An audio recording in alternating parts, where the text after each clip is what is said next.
What's up, you guys? I'm Rachel DeMita and welcome to the Courtside Club. Today's video might end up being a variation of a rant video because there was some very big news that was dropped today. So I just wanted to give you guys my honest reactions and thoughts on it. And that is the news that Caitlin Clark is out with a groin injury.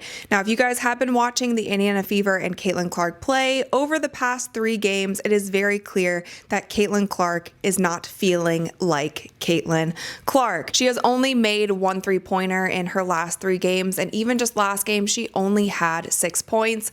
But it wasn't only her performance on the court that was worrying fans, it was also just her demeanor, her energy. It felt like something was wrong. She wasn't hyping up the crowd like she normally does, and even in her pregame routine, she was doing some things differently. Some fans also noticed that she had her upper left leg taped during a couple of those games, so there's a lot of things going on, a lot of things pointing to the fact that something wasn't right. And I have to be totally honest with you guys, I'm not surprised by this news at all. I was just having a conversation with my fiance last night and I told him, I was like, I think Caitlin's hurt. I'm not going to be surprised if sometime soon the Indiana Fever pulls her and sits her for a few games. I think she is still battling some sort of injury. And less than 12 hours later, the news dropped from the Fever. But it's a tough blow not only to Caitlin because we know that she loves to be on the court. It's a tough blow for the Indiana Fever because that is their superstar. Whether she is playing to the best of her abilities or not, they are still a better team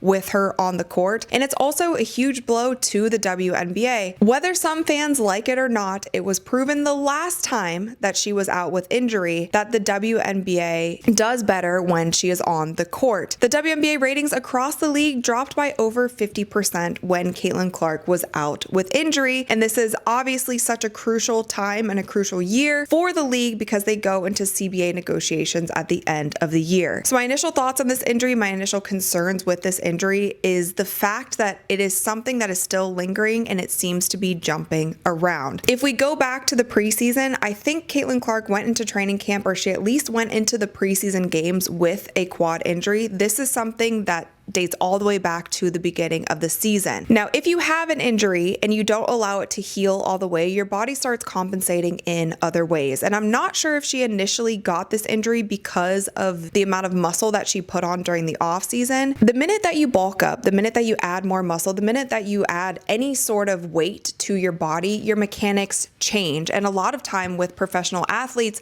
they will do it at kind of a slow pace to make sure that the mechanics of their body are on the same pace as the amount of muscle growth and muscle gain that they are adding. And what worries me about this injury is that her quad injury jumped to her groin likely because of compensation. And that is something, you guys, if you didn't know, I've played basketball my whole life. I also played in college. I never played at the professional level, but I was a straight shooter. And any time that I started getting stronger or putting on more muscle mass, my shot changed. And there was normally some sort of period during that time that it took for me to adjust and start making shots at the same clip that I was making before I put on more muscle. And Caitlin Clark did all of this during the offseason. She wasn't doing that many 5v5 runs. She obviously wasn't playing in an organized league. So all this muscle mass came on really quickly, and I'm sure that it changed the mechanics of her body. But the thing that you have to be careful of is if, say, you try to rush her back from this injury as well, then you're getting into this territory where a very serious injury can happen. And with women as well, we are more prone to knee injuries even than the men because of the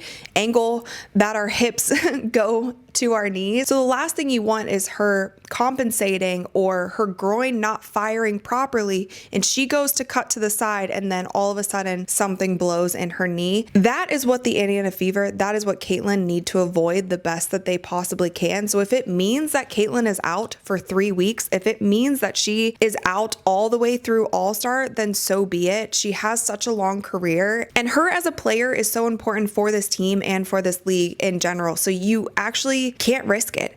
You can't risk it at this point. You don't need something more serious happening because you're rushing somebody back with a muscle sprain. Now, the only information that we have gotten so far is that Caitlin Clark did get an MRI last night because she was feeling pain in her groin and that she is day by day. And Coach Stephanie White actually did an interview with media. They were asking her about it. I'll play for you guys a little bit of the clip here. Find out about this groin injury and how much of an absence do you expect from her beyond today? Yeah, late last night. I think it's very much a day-to-day thing, how she responds to treatment. You know, I stay in my lane and let our strength and conditioning and our physical, our AT staff do what they do best. But yeah, I found out late last night, and then we'll treat it day to day. And a lot of fans are wondering how Coach Stephanie White did not know about this until last night, especially if Caitlin had been taping her leg for previous games. And this interview to me immediately triggered all of the things that's going on with DB, because unfortunately, Indiana Fever fans have lost a little bit of trust in the Fever organization, because throughout the DeWanna Bonner situation when DB was away, the Indiana Fever just kept saying it's personal reasons, we're in contact with DB, we're just supporting her and making sure she's all good. And then it comes out that there was something totally different happening behind the scenes. And then one day later after that, Coach Stephanie White is like, well, I actually haven't been talking to DB that much. And so at this point, we just don't know if we can trust what's actually coming out of the organization. And I get it to a certain extent. In so many professional leagues, like, the first thing that they need to do is to protect their players and protect what information they want going to the media and what information they don't want going to the media. But it's hard to trust that Coach Steph White didn't know about this until last night. She didn't know that anything was going on, especially with Caitlin taping her leg, Caitlin playing the way that she is. What happened at the end of that Seattle game, which I also want to show you a clip from that. So at the end of the Seattle Storm game, the Indiana Fever are up by 8 points, and Caitlin Clark was on the bench. A lot of us thought that she was done for the evening, but Coach Stephanie White put her back in, and as you can see with this play here, she gets a handoff from Aaliyah Boston, and then she fumbles the ball a little bit and she falls to the ground. Now, in real time, a lot of us thought that she actually tripped over Erica Wheeler, but if you slow this down, it's a non-contact jump that kind of happens. As you can see, when she was getting up from that play, she has a look on her face like she is in a lot of pain. Erica Wheeler is helping her up here. She grabs her leg as well, but you can just see she says ow. She's kind of limping to the bench. And I was worried about that play. I was also like, why in the world is she back in the game with 16 seconds left? They're up by 8. It's pretty clear at this point that the Indiana Fever are going to win that game. But this was an instance, like, I just don't know how Coach Stephanie White would have no clue that nothing was going on with all of these signs, where even fans were kind of figuring out what was going on. And this is again where I'm going to be completely honest with you guys, and I hope that I'm wrong here, but I don't have a good feeling about this injury. Groins are really finicky and they take a while to heal, and it seems like something that has been lingering, and I really just hope they keep her out for as long as they can.